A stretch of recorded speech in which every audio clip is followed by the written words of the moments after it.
Hello guys, welcome to the studio. We're gonna do a color horse today. I haven't been painting for a little while, so it might be a little bit challenging because I like to work pretty much. That's why I like to work pretty much every day. Just to keep on the training and so on. As you can tell, my hair is getting longer and longer. Anyway, so let's start with this one. So I picked up a beautiful horse. I'm going to start with the sky.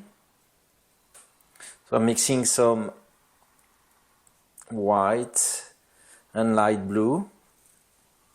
So for now I'm just trying to cover the sky. So what I see as the sky. So the horizon is pretty much halfway, so it's pretty simple.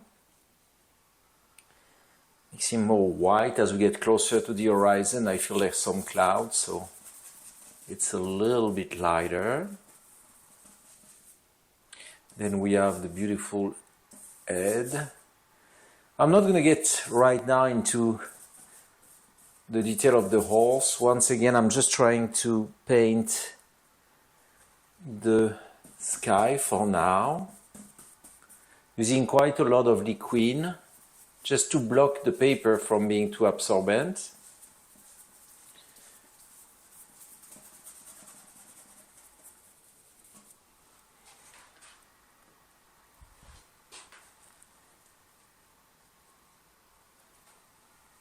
When I have big arrays of colors like this, like kind of monochromatic, I like to put them right away. It's almost like painting on a color paper after.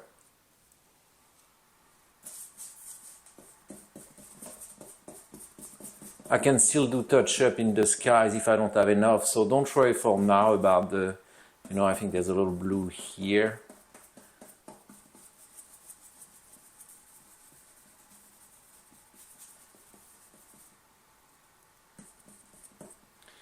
I might do a little bit of the green right now as well.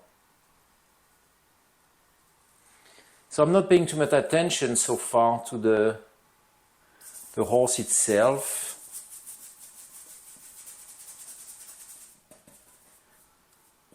As I told you, the reason why I love to work on paper, because the support, the paper itself, kind of absorb the color pretty fast, so it will make the painting easier to work while it's still fresh.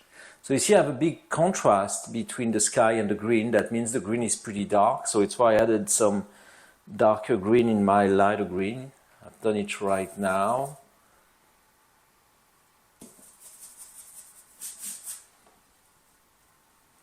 I'm going to have to add some liquid because, as you saw, I used almost all my liquid already.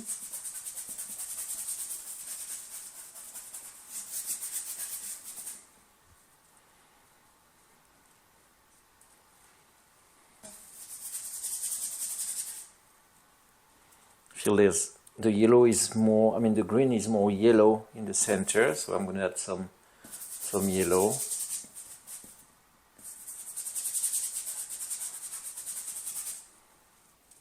So far it's not that complicated what I'm doing. As I said, I just want to create almost like a background color. And then from there I will start painting more the horse inside. I'm always cleaning my palette when I can. Maybe you notice that my palette is went back to white, so basically what's going on is that I'm using I can show you on that image, or maybe this one. Yes, so I'm using a wood knife, I guess. I don't know, you call it wood in English. It's the kind of knife you use with a hammer to sculpt into wood, and so I'm just scratching. So this is tile, and I'm just scratching the tile on a regular basis to go back to the white. It really it's really important for me to have a light color on the palette, so when I mix the colors, I see what I'm mixing. If you work on a palette that is dark or on a palette that is already really stained, I know some people like it, it's fine. My way of doing it is to work on a palette that is pretty clean, pretty white, so I see the colors I'm mixing.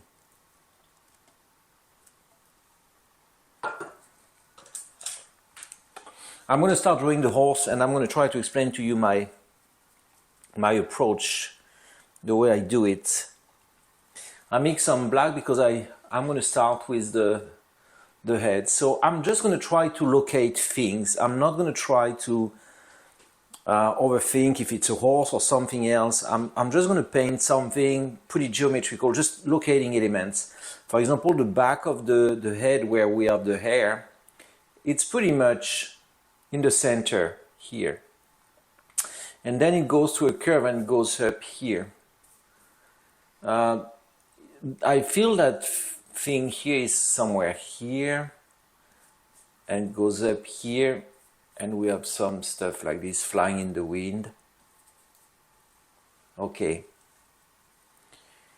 What about the tail? The tail is somewhere here, and it goes pretty much same thing in the wind. I have some blue here. I will put some blue after. Right now I'm just trying to locate. The interesting thing is that the top of the, so you see from the call it the croup, the butt of the horse. I mean here it's more like the hips, actually the top of the hips. I'm going here, and it's a darker color. If you look at the background, that line is darker than the background, so I'm just going to use it like this. Now as I get inside the horse, of course right away I get into a lighter colors, so I'm just going to do like this. And of course we have all that complexity of what's going on here. So for that dark color, I'm going to use a green mixed with black. The reason I'm going to use green is because I feel like the legs are almost getting into the background color-wise. I'm going to say, okay, where is the shoe, the heel of the horse? It's about half the way from top and bottom, and it's just here. So the shoe is here. I'm going to have to modify, of course, that area, but it's fine. And then the knee comes just above the line of the grass. I've also have this beautiful leg going down, and I think it's about here. So I need to be able to move everything. You know, don't be scared. I mean, the thing is that I need to be able to move everything as I work. Like for example, if I take that huge diagonal, okay, and try to see what we have on that diagonal. I have the jaw of the horse and almost his eye that are almost on that diagonal. Now that said, the nose might be a bit more here, so I might need some more sky here. And then the right elbow of the horse is not really in the center. The center is that shadow here on the ground, so the elbow is more here. And I might have to shorten that distance with the leg. The leg might be a bit more on the left.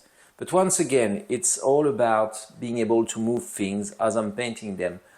That beautiful, strong left back leg, that line here, if I prolong it, it goes pretty much here, from here to here, I would say. So you see, by prolonging those lines, that extending them to the border of the canvas, it helps me to just define where they are without, you know, making too much mistakes. What about the elbow? I don't know if it's the elbow, it's more like the knee, but the knee of the horse is more here. I mean, you know, when it comes to the knee, so we have the hips, we have the knee, and here it's more like the heel, actually. So it's more like this, and then it goes deep like this. So you see, I'm trying to locate, I'm trying to map the horse. I'm trying to make a map like you do a map for a friend of yours or even yourself when you travel somewhere to a city. and you know you don't have your GPS, so you need to draw a map roughly. It's like a metro plan, you know, to know a little bit what are the distance in between things. So I'm sorry, I'm getting some water. It's been really hot today. So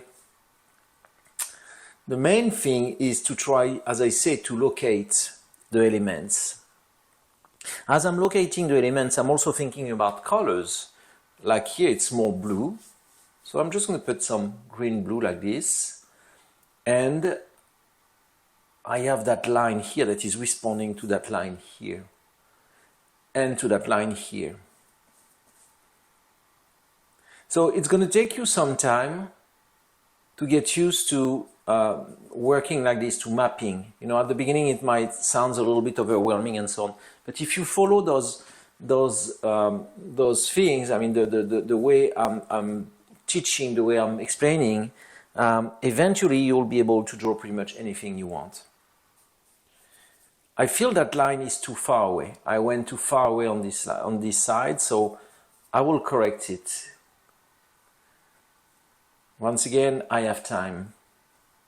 To paint something like this, it's going to take me about 1 hour 30, is my guess.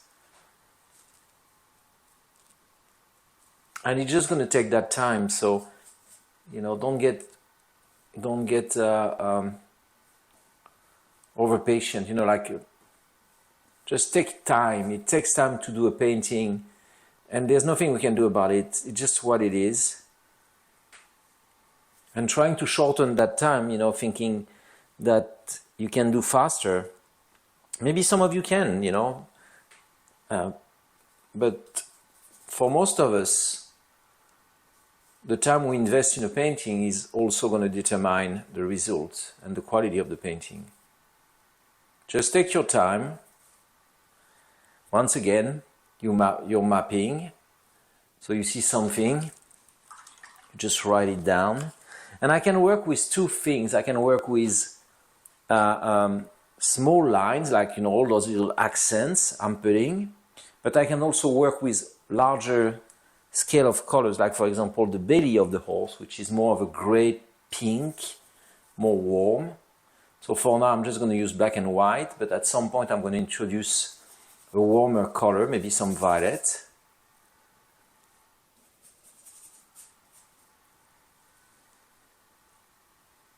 Or some red. I have to be careful with the red because the red has a tendency to take over a lot of things. I'm just going to do some violet. I feel, you know, and it's a nice complementary with the grass.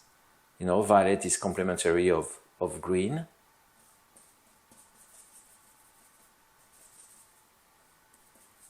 I mean, it's more red, but I mean, violet and green usually dance pretty well together.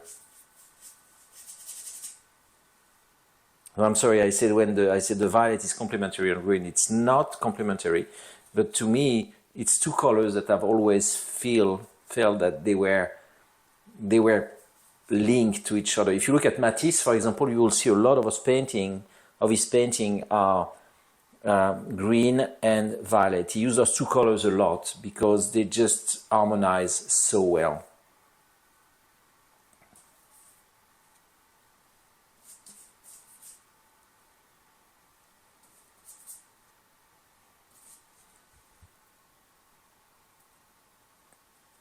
Sometimes, like what I'm doing right now, I'm getting lost a little bit. So what I mean by that is that, you know, I'm putting things without really double checking if they're really where they should be and so on. It's okay. Sometimes, you know, I just like to go with my mood, or, you know, what I see. I mean, what I see. Yeah, the feeling of what I see. I have time to modify things, so you also have to enjoy the process. And it cannot be all cerebral and all thinking, like, where is that, where is that, where is that? Because you also need to have that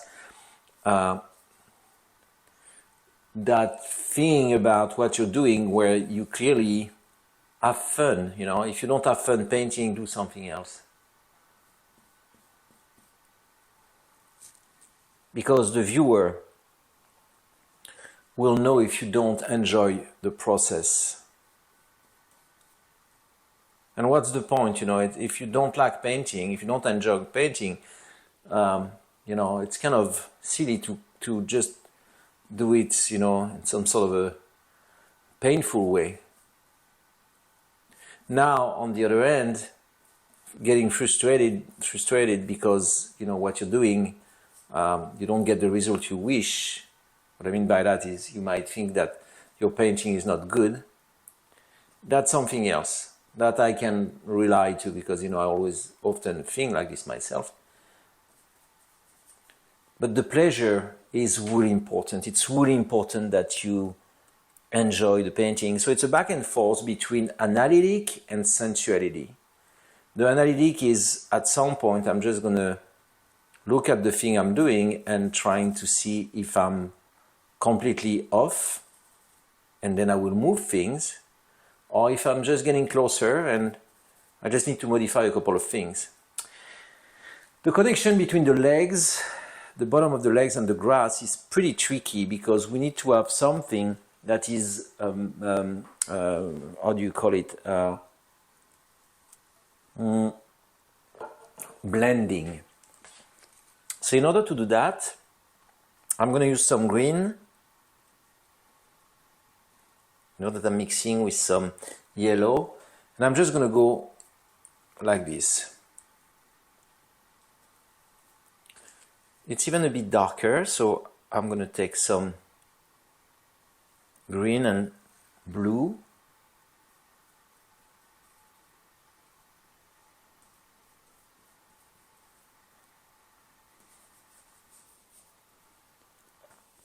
It's on those lines you can have a little bit of fun, because it's not like there's big consequence about it. You can still dry out your brush on your little thing. So when I say dry out, I mean like you clean your brush. You don't even have to put it in turpentine, and then the brush being pretty much cleared of any excess of paint, you can just blend. It's why I like to work with those brushes. They're kind of, they're flat on one end, they're round on the other. They're called filbert, and I really like those brushes for that reason, because they allow me with one brush to access several quality. It's almost like having a round brush, a rectangular brush, and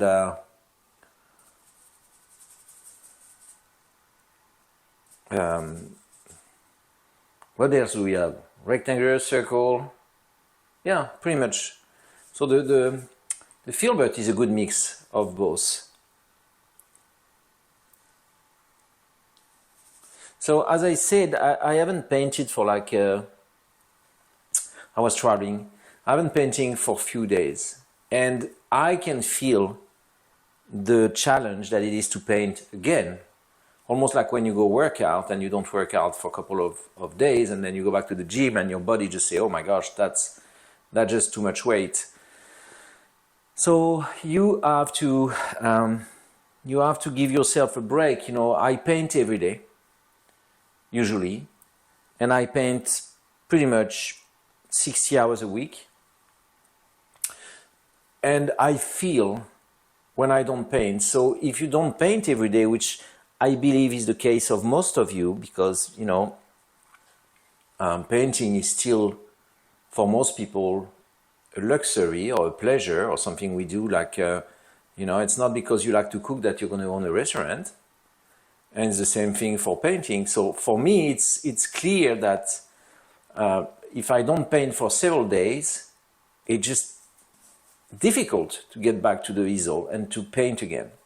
It's difficult because I lost tracks of the discipline it takes for me, discipline or mental exercise, to paint. So it just, it might make a lot of sense for you if you feel like it's getting difficult.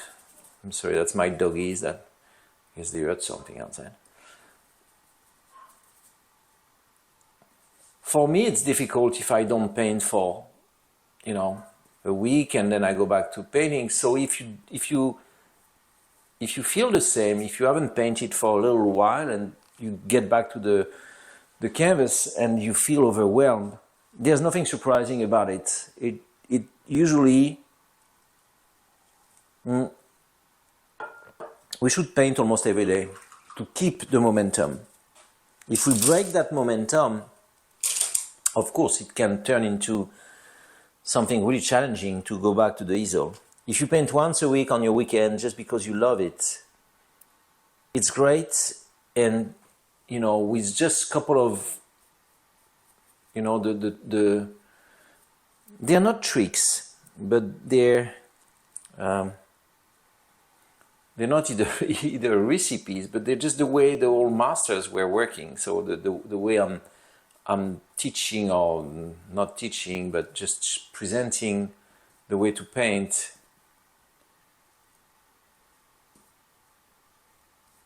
So it can help you to improve your skills. But once again, if you don't paint every day, if you paint just for your pleasure, then you need to feed your work with, you know, a couple of things I can tell you about, you know, how to locate things and so on. But never lose the idea of pleasure.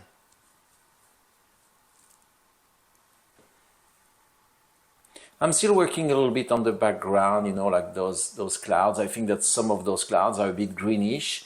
And the great thing about that is that they're going to help my grass to communicate with the sky. I'm blending a little bit that horizontal, the horizon line, because I don't want it to come forward. Each time you have a line, each time you have an arch line, like for example here, we're going to need an arch line kind of, because obviously the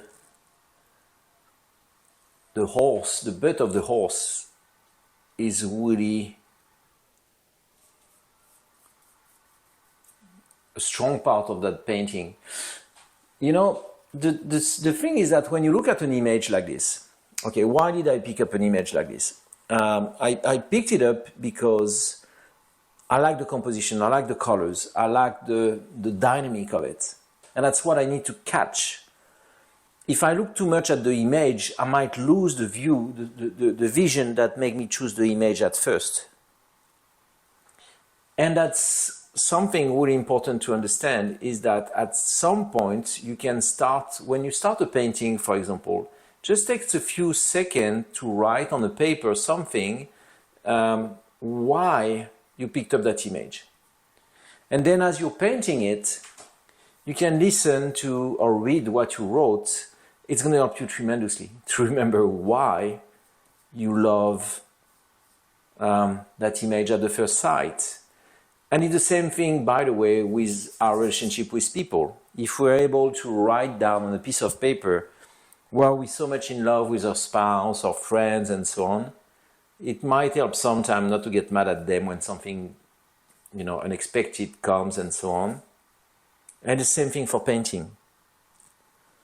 Sometimes when we paint, we forget why we got dragged to that image at the first place. And then we start painting things that are completely uninteresting, insignificant, and don't matter for that image, for that painting. I like to think that painting has a lot to do with life. You know, being a good painter might be being a good human being.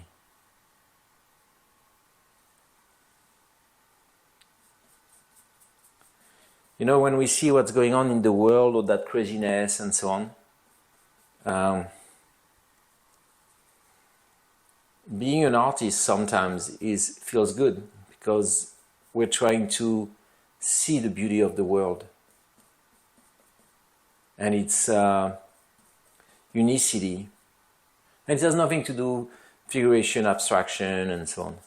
No, it has to do with the invisible force of what attracts us to something.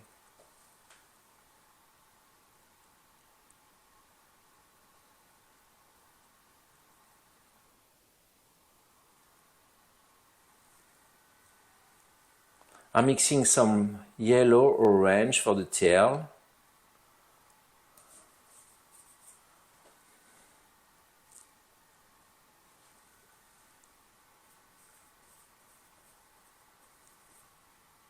I know some people try to get tricks. What I mean by that is,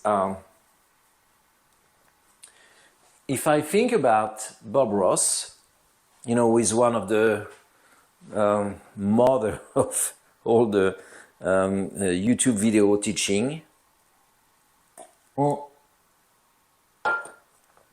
it was a lot about tricks. And that doesn't mean he's, you know, it's not a judgment of good or bad. It doesn't matter. But, you know, like, for example, he was using his brush and he was saying, oh, if you do that, tack, tack, tack, tack, tack, you're going to get that effect, that effect, that effect. If you look at his paintings, they all look the same, which is not bad, by the way. You know, I mean, at some point, it's good to have a style or an identity. But to me, it was more into tricks than trying to understand what really we're looking at. And by the way, the reason he was able to paint without a reference, it's because of that. So it was a lot of collage of tricks. So what I'm trying to do is the opposite. I'm trying to get away from any tricks.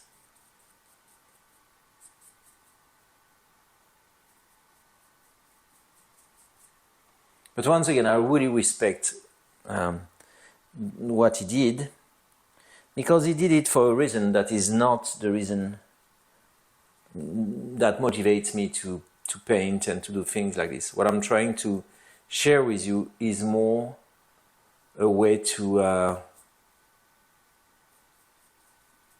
paint and to be able to paint anything. So you see, I'm still trying, and it's going to be like this until the end of the painting, by the way. I'm still trying to evaluate things. So is it more orange? Is it more red? Is it more blue? Is it more violet? Is it darker? Is it lighter? Is it higher? Is it more on the left, more on the right, and so on? So by just doing those things in my head, I'm not trying to get to, you know, like some painters, they start with something and they just expand. I don't do that at all. I'm not going to say it's good or bad and so ever. I don't care, you know, everybody. What's matter at the end is, of course, the painting itself. But for me, it's more of a personal exploration about, do I see things, and if I see them, can I just glorify them? Can I just say, oh my gosh, that light is so freaking beautiful, and so on?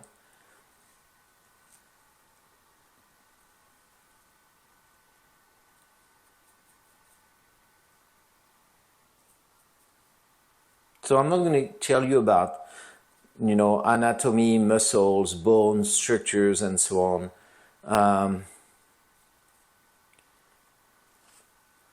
With the way I'm working, I can paint something, an animal, without knowing at all its bone structure. Or I can paint anything, because everything that goes underneath my eyes or my vision has the same rules, follow the same rules. And I'm sorry, I know, once again, I know that a lot of people are looking for fast answers. I don't have them. I cannot teach you the piano in 2 days. I don't know how to do that. I cannot tell you, you just put some green and blue and no. What I can tell you is that learn how to watch, learn how to see, learn how to doubt your own vision, learn how to challenge yourself, learn how to humble yourself in a place where you're doing something and you say, you know what, maybe it's not good, I will come back to it in a few minutes and modify it if it needed. And if you do that, there's no question in my head that you're going to improve your skill tremendously.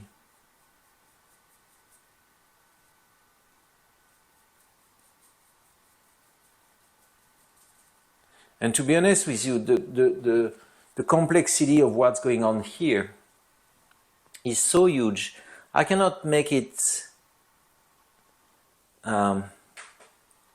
much easier. You see, like for example, now if I look at that area in a complete abstract way, I'm not trying to understand what I'm painting. I'm just painting what I see. By the way, that's the most difficult thing, is to forget what we see, what we paint.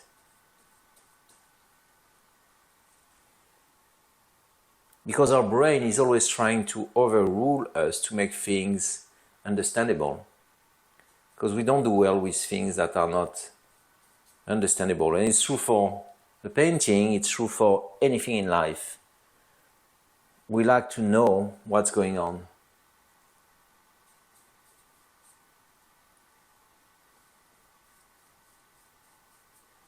You know, and painting is I might sound a little bit esoterical on that, I'm sorry. Painting is a lot like the way we paint is the way we live our life. And actually maybe not. Maybe we should live our life more the way we paint. For example, I'm a kind of a news addict.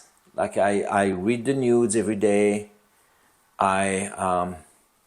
You know, one of the first things I do in the morning is to open my phone and look at the news and you know, even the stock market. You know, I caught myself many times looking at the stock market, the result of the stock market and so on. And I'm going to give you a big secret. I don't have any control whatsoever on the stock market and on the news on the world. None. So for me, reading them every day, is it going to change anything to the world? Is it going to make the world, like for example, you know, like there's an attack, there's something bad going on somewhere, earthquake and so on. Me knowing about it, is he going to make that thing not happening? No.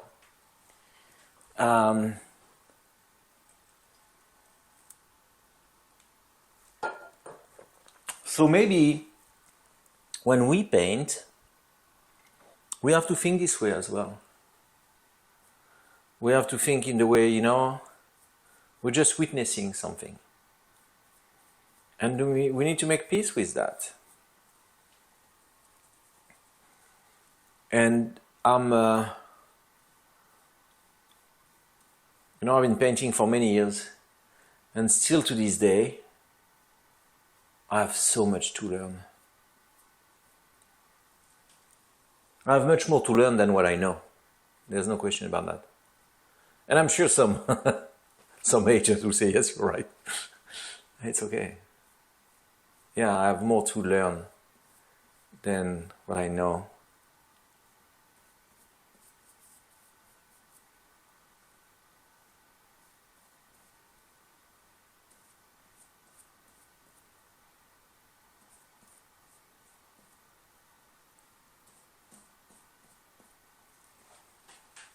So being in that posture of humility is what's going to make you a good painter. I mean, if you want to work in a more classical way.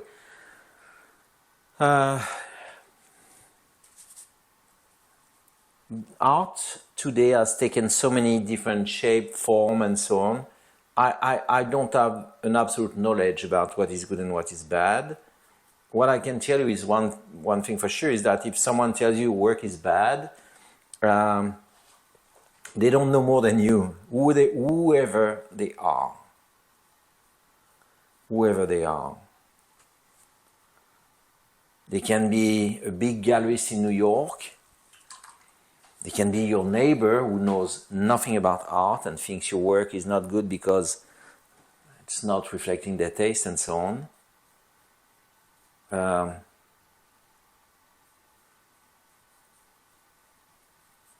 Nobody knows.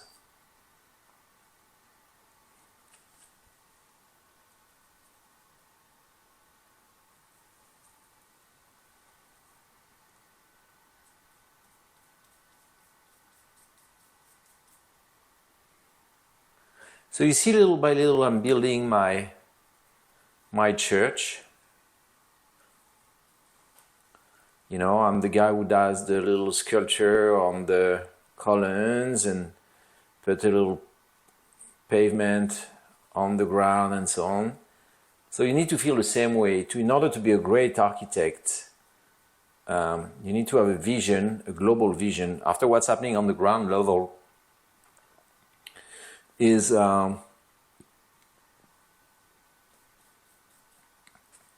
amazing, but don't get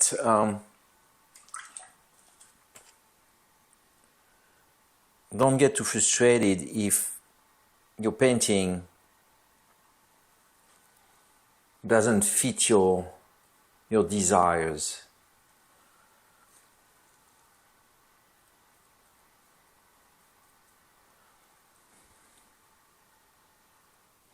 Once again, just try to be humble. Just try to write what you see with a lot of humility.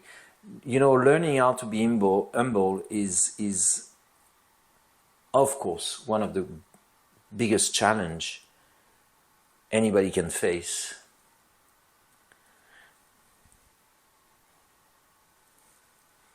If you meet someone who tells you, I'm the most humble person you've ever met, just think about it twice.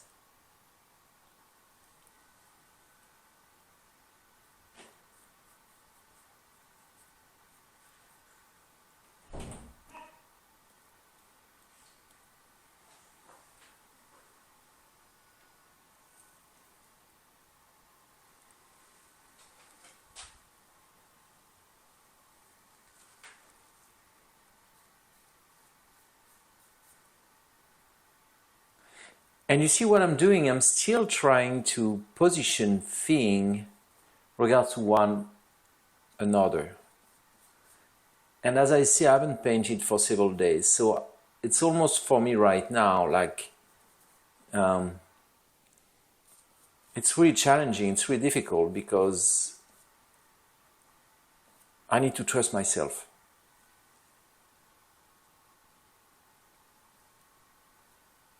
It's almost like all those days gone from the easel made me forget everything I know.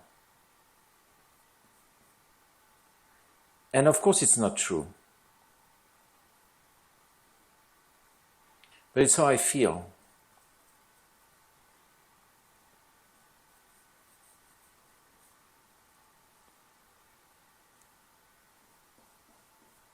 And so I want you to just paint that horse and move around.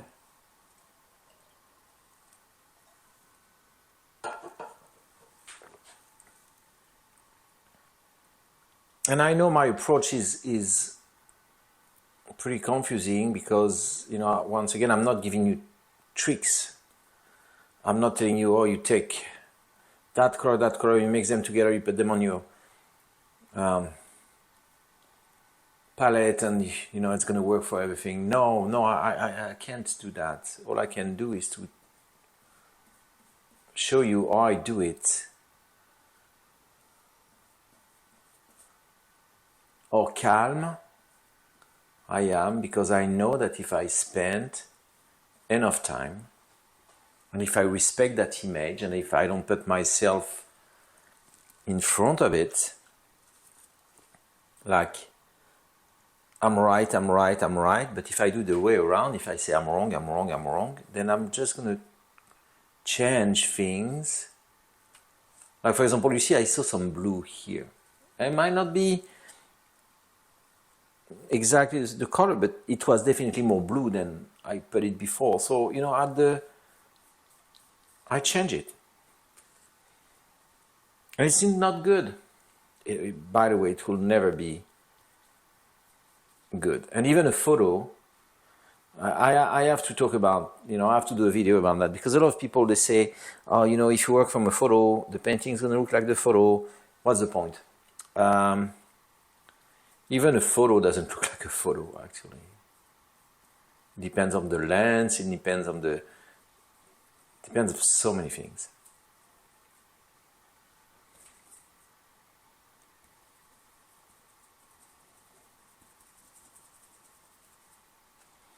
being an artist is not about, once again, some sort of a recipe and saying, you know, you need to do that and that.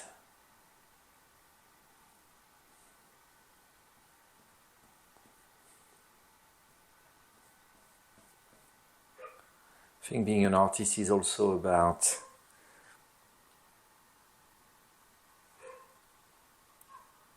the love we have for the world we are in, and just looking at it in a way where we get fascinated and we get blessed, we feel blessed.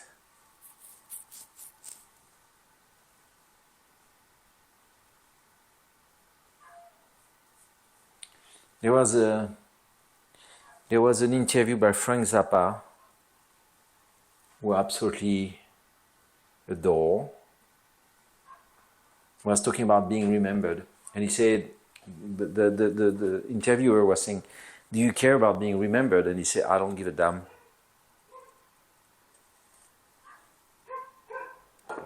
He said, I care about my pleasure, I care about being authentic, and I care about sharing. But he said, being remembered, he said, I leave that for the politics. I leave that for some people who are pretentious or whose goal is to say I'm better than you.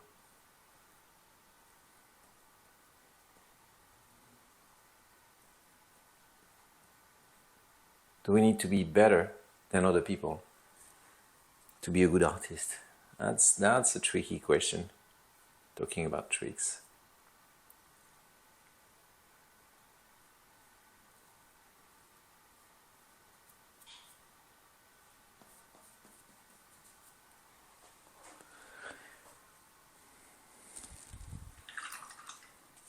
So I'm going to stop for tonight, and I will start again tomorrow morning or tomorrow. And as you know, usually those horses, I do them in one session. On this one, because it's the way it is, because of the time itself, I will paint tomorrow. So one of the tricks you're seeing me doing right now, and I want you to see that, is that every time I'm done with my palette, I clean it. So when I will come back tomorrow, I have a beautiful surface. Okay, let's keep on tomorrow morning or tomorrow during the day. So, you know, I will keep on working on that also. Thank you. Hey guys, welcome back. So I worked on it yesterday a little bit, and I'm back to the studio. So I'm going to work on it and go on painting. So you remember yesterday I was saying about, I was telling you about mapping and organizing things in order for the painting to come to a life without any kind of tricks. So we're going to keep on working on this one. I'm going to choose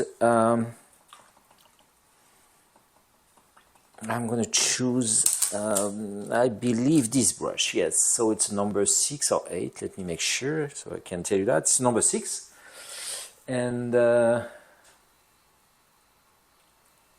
okay,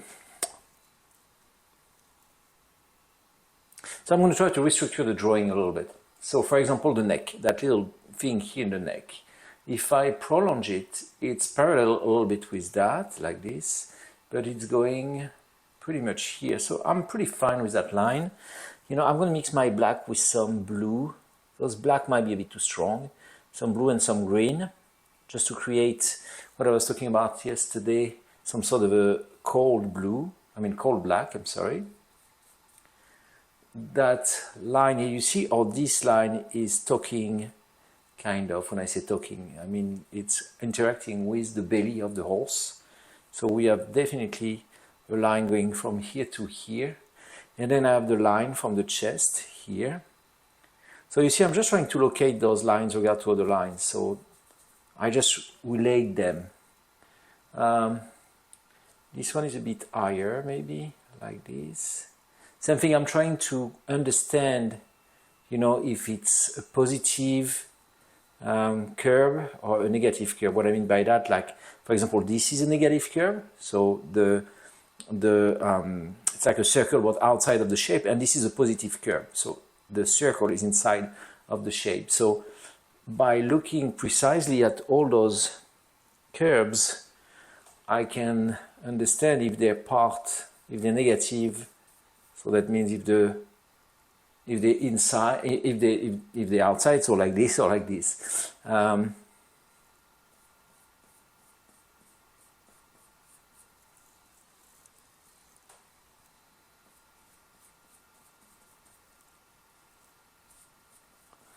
So as I was saying, you know, I like to let the painting develop itself. What I mean by that is I'm trying to forget a little bit what I'm painting in a way to discover, so the painting kind of discover itself to me. The reason why I like to do that is because this way I can pretty much paint anything, because the process is always the same. You know, it has always surprised me when some painters get specialized, you know, like some painters paint only horses, or they paint only landscapes and so on.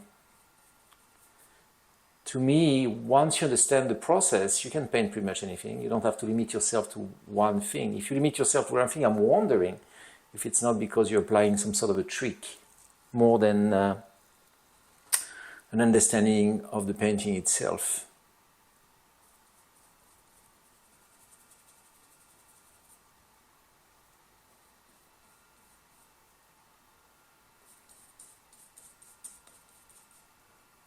So to me, the blending part is really important. So blending is going to help. I call it passage. You know, blending is kind of a, it reminds me of the blender in the kitchen. So for me, it's more about passage. It's more about softening all the brushwork. I will keep only the brushwork that I really want the viewer to stop on. Basically what I mean is that each time you have two lines that combine and they're like this, the vision is going to get stopped. So like, for example, it's why I soften those lines, because I don't want the eye to get stuck here and then restart. And even that, I could have softened it a bit more. So basically, I'm just bringing the viewer where I want, which means blending, you know, like I want to blend. So for me, the lines that are really important, as I said before, there's this line here, the bud, that's just get the light, and the head. You know, it's really two moments, and they dance together. You know, this line is responding to this one. The rest is just some sort of a transition, so it's almost like it's leading us to the head. And definitely the legs that are in the shades are kind of disappearing. You don't want them to come too much in the front and to take over the importance of the face. So it's always better to make those decisions than to make no decision.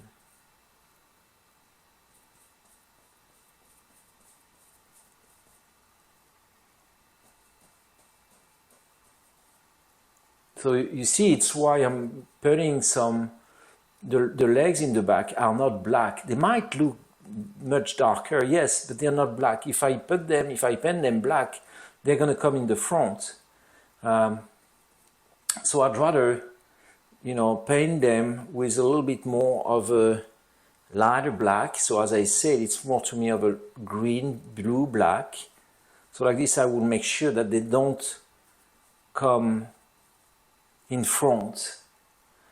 What I want to be in the front, once again, are those lines. This one and this one. And even here, I feel I could be a a bit lighter here, so I will give you more strength here. You know, the other thing you need to always remember is that the viewer is, when we're not talking about a machine, we're talking about the viewer is someone smart. It's a human being, so they're going to bring their own experience and so on, but they're also going to bring their own, and when I say experience, it's exactly that. They're going to bring their own knowledge. So the viewer is going to know it's a horse. So there's elements I don't really need to paint.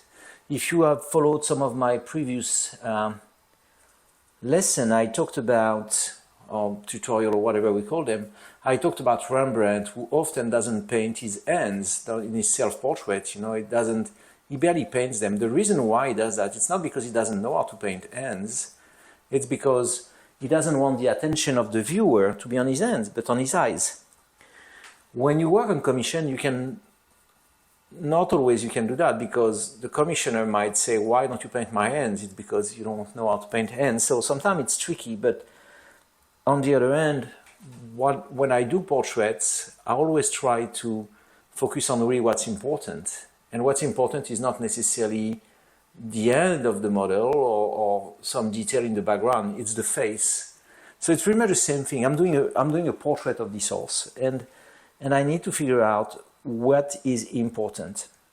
And it's more important to make those choices and to make them clear, so the viewer is going to see really what you think is important. And when he's going to look at that painting, he's not going to waste time looking at things that don't really matter. And that's really what I'm trying to do in my work. I'm really trying to make those decisions where I'm going to lead you where I want. It's a little bit like, to give you a simple allegory or image about it, it's almost like you're going to a mall and there's 1,000 stores. And if you don't know what you're going to buy and you just want to walk around, you're going to spend a lot of time walking around, and you might see a lot of things, but you might not see anything you really wanted to see, unless you make that decision before going to the mall. Like you say, okay, I need to go to that store, for example. Then if you do that, when you're going to go to that big place and see all that, it's going to be easier for you to make the decision of where would I want to go. And by the way, if you go with a friend and you tell him, oh, I need to go to the mall. Okay, fine. What do you need? If you tell your friend what you need, he's going to be okay to go with you. He's going to say, okay, you know what? I understand you want to see that and so on. So directions are really important. Otherwise, you can make people really bored. You know, like if you bring that friend and you say, you know, I don't know what I'm looking for. I don't know where I'm going and so on. But your friend might tell you, you know what? I'm not going to go with you because I don't want to get bored. It's the same thing when you do a painting. Imagine you're leading a friend and you have to make sure that the friend understands where you're going, what you're saying, and so he's not going to get bored. He might not be interested in what you're looking for, but at least he won't get bored, because, you know, it's not going to be like a walking, rendering and thinking, what am I doing here? So when you paint, try to have the same approach. So make the decision of saying, okay, what is important to me in that painting? And if you're capable of making that decision and bringing, you know, once again, it's an image with the mall, but once you're capable of bringing people, you know, towards your painting and people say, oh my gosh, I understand what he's trying to do, or, you know, I connect because I feel secure there. You know, because it makes sense. It's not like a waste of time. Then you will see that your painting are going to become much more appreciated than if you make people feel like you don't know what you're doing and you're just wandering and they're just, what's going on? So for me, when I paint something like this, I have a little bit of an understanding. And when I say a little bit, and it doesn't need to be worthy. You know, if we paint, it's often because we express things that words, I mean, we could express maybe the same with words, you know, if we were poets, but we're painters. So we want to express something. So try to think within yourself, what is that thing that's moving me in that image? Once again, it doesn't have to be a political statement or a philosophical. No, it just can be about what do I love about that image? What is that thing that makes me want to paint that image? If you can explain that to the viewer, then the viewer is going to say, wow, that's interesting. I didn't think about that.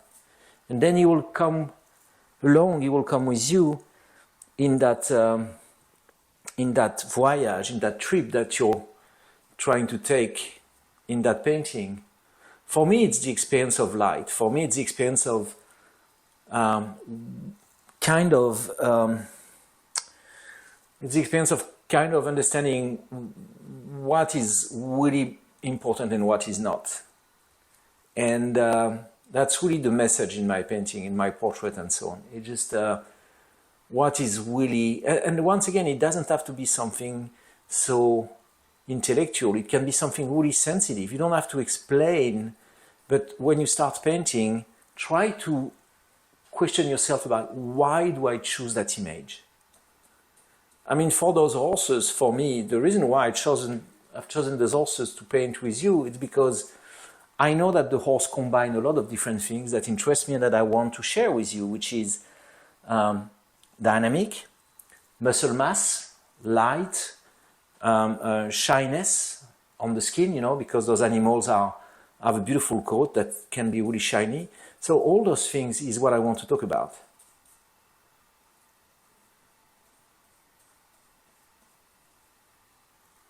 And it's why it's, you know, I've been doing quite a lot of those paintings and they all look the same.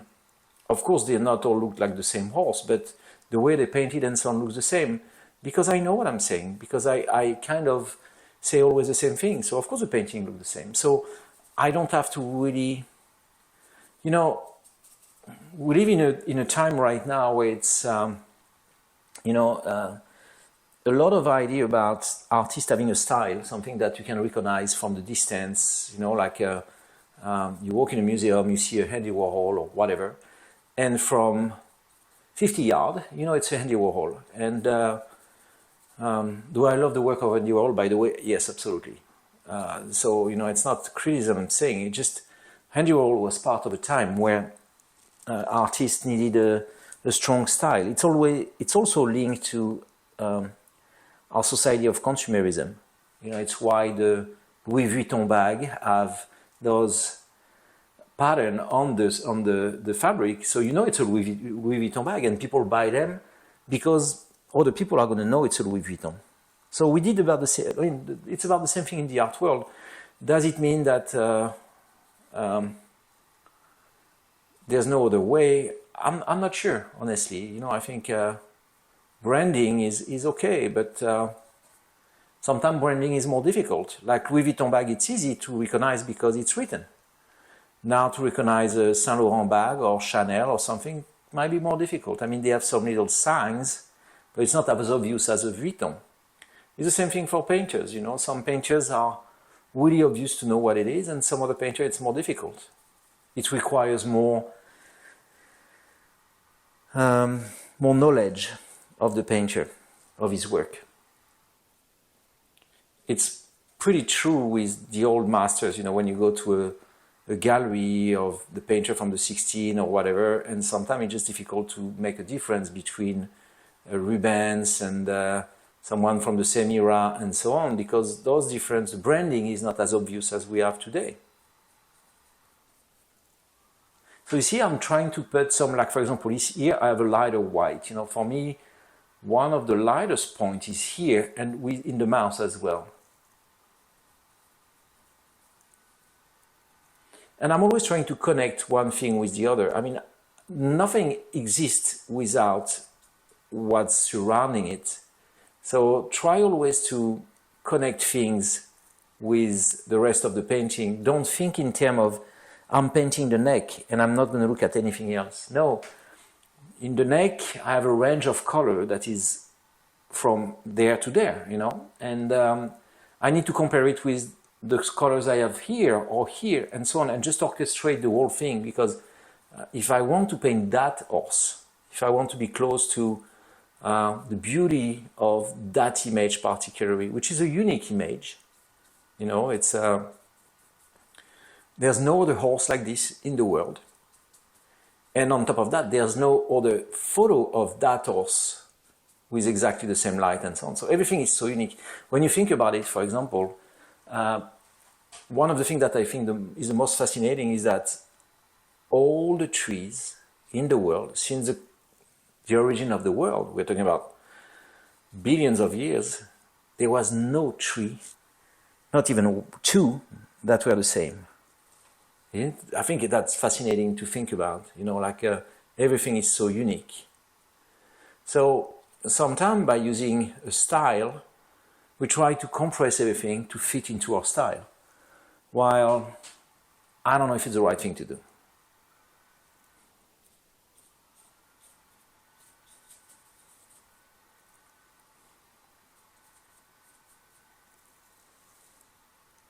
So once again, I'm building the painting slowly. I'm looking at, okay, this might be the lightest point of the horse. I have a beautiful little light here on his butt as well, just at the top here. Here I have some lighter color as well. You have that beautiful light in the back leg. It's kind of violet, it's beautiful.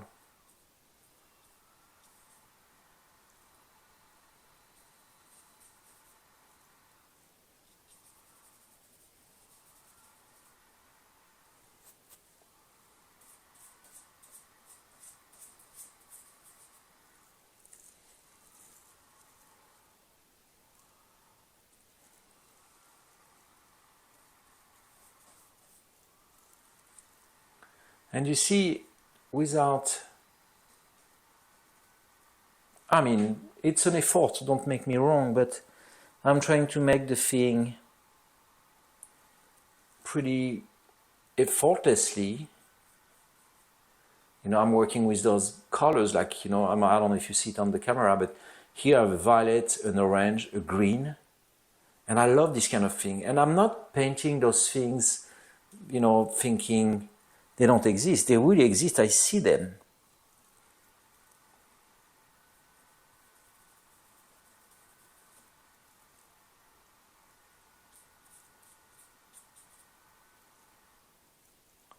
So the thing as well that you have to train is your ability to see those colors. For example, if you look at a Van Gogh or at even the Fauvism painters and so on, you know, they have those beautiful colors and so on, like Kees van Dongen, for example. He really saw the colors, you know. Now he overextended them, he made them much stronger than what they are in the reality, but he never invented them. He never put a green if he didn't see it. So one of the most difficult things to acquire is not the ability to put some green on a brush. That's pretty easy. The most difficult thing is to see that green in the real life, to be able to translate it in colors on what we're painting.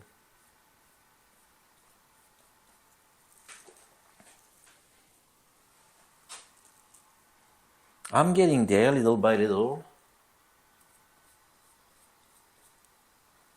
Once again, I'm using a lot of different colors, greens and blues and violets.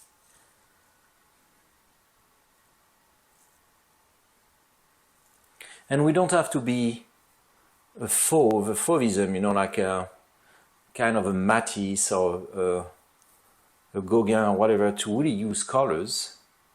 If you look at Van Dyck, for example, which is one of my favorite painters ever, the skin tones on his paintings are filled with amazing colors, like reds, green, blues, you know, like the beard of the man, the light on the sun and so on. It's not like he's taking some gray and mixing just with orange and it's all variation of that. No. So in order to do that, of course, he's going through the same process that I'm doing with that horse, which is seeing colors.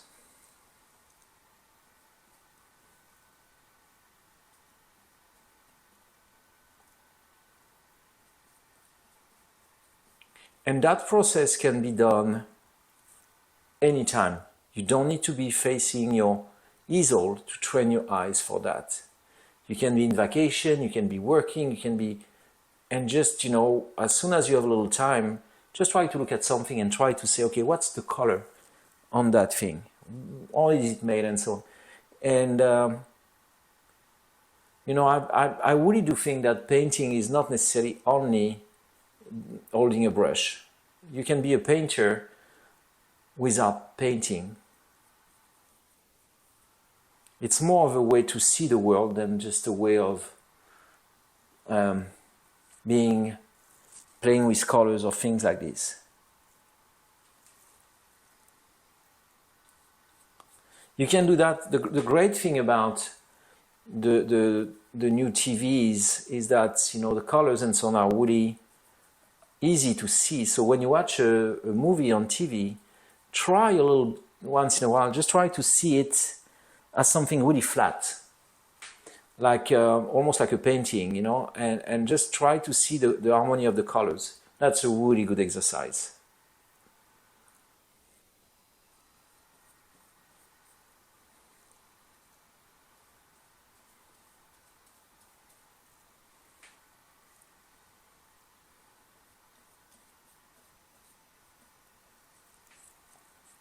You see, my horse is starting looking really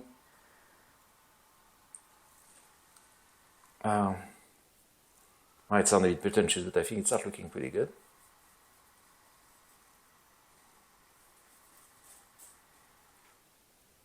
Without me really,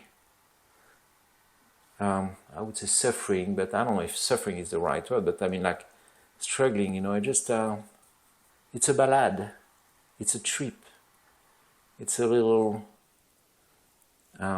moment I'm taking with all those colors, those lines and so on.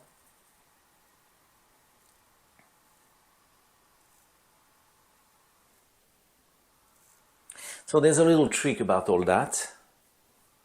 At the end, it's going to be about the eye. So that's really something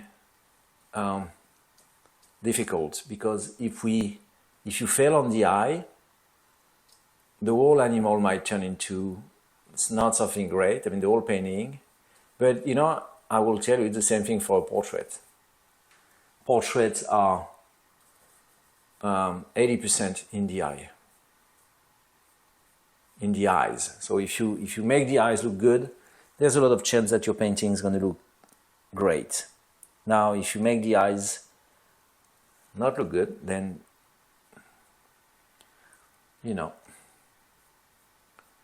So we're going to work on the eye pretty soon. I'm just putting some more. So the tricky part of that horse as well are those little white spots he has all over his body. I think in French it's called pommelé, which is like little apples.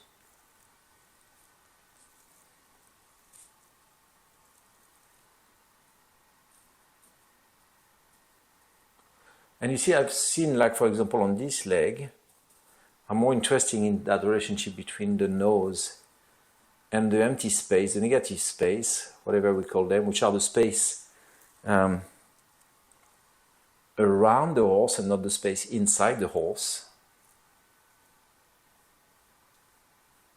So I'm not painting the horse, I'm painting what's around the horse.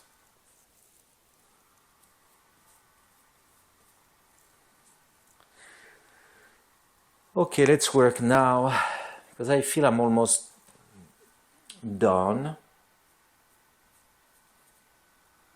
I'm going to work more precisely on the eye, because as I told you, the eye is really what I think is going to give my horse the final touch.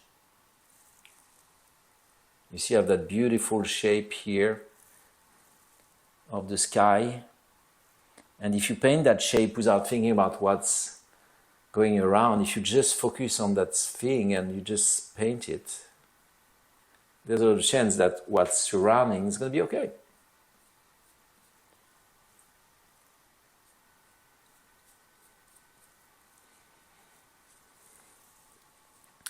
Okay, let's work a little bit on the mouth. So it's a bit darker. This, and the nose, we have a little bit of that. Okay. So for the eye, I'm going to move to a smaller brush. Not too small, but you know, something like this. And I'm going to try to catch that beautiful little black. And I'm going to try to understand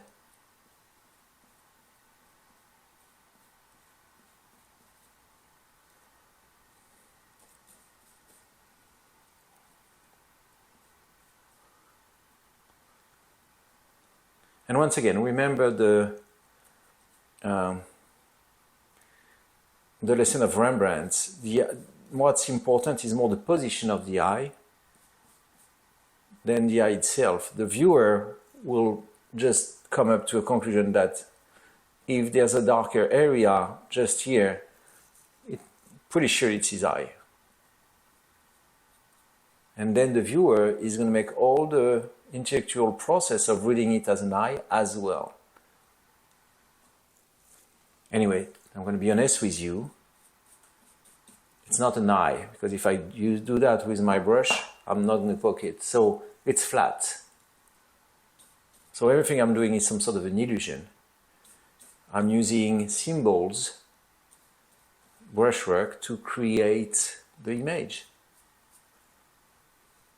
From what I heard, and I think that's fascinating, there are some tribes that have never been exposed to images, you know, primitive tribes in Amazonia and so on.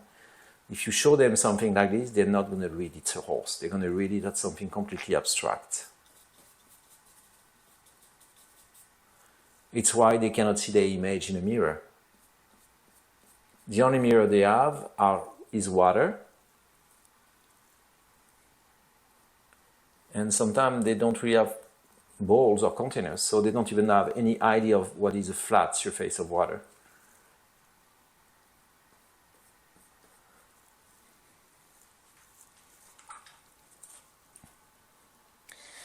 Okay, I feel like I'm really coming to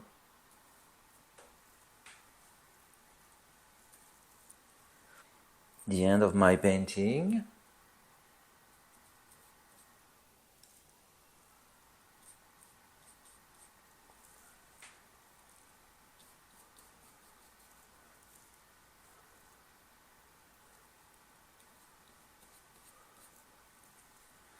Okay.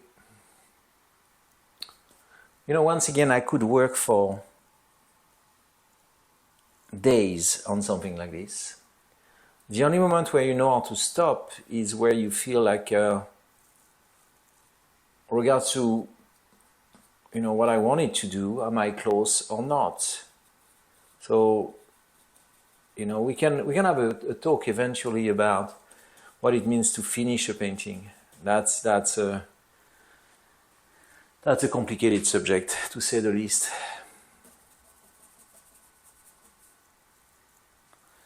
Okay, so now I'm gonna take off the tape.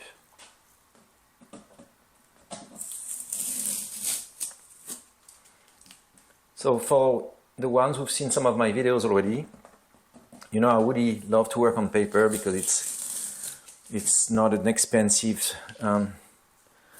surface, so you know I'm not worried about failing. So because I'm not worrying about failing, there's less chance of failing actually. Okay, so I'm going to show you the final painting. Oh, here we are. Just turning it to... Okay, so that's my horse of the day. Thank you guys, see you soon.